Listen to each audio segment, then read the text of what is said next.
What's up mga kapatid? Nandito na sa bansa ang Team USA. Dumating kaninang umaga ang mga NBA players na sa tukay lang natin nalalaro. Naging homecoming din to para kay Philam coach Eric Spoelstra.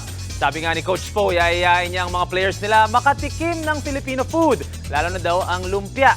At aside naman sa food trip, excited na makipagbakbakan ng Team USA para ma-reclaim ang World Cup glory pagkatapos ng 7th place finish noong 2019.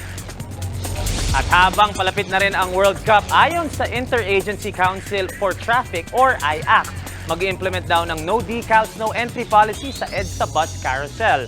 Mabibigyan ng exclusive lane ang FIBA delegates kung may official decals ang kanilang bus. Maglalaro ang mga koponan sa Philippine Arena sa Bulacan, Smart Araneta Coliseum sa Cubao at SM MOA Arena sa Pasay.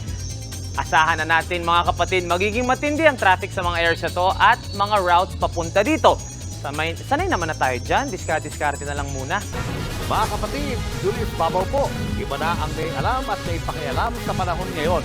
Huwag maging huli at maging una sa lahat ng balitaan.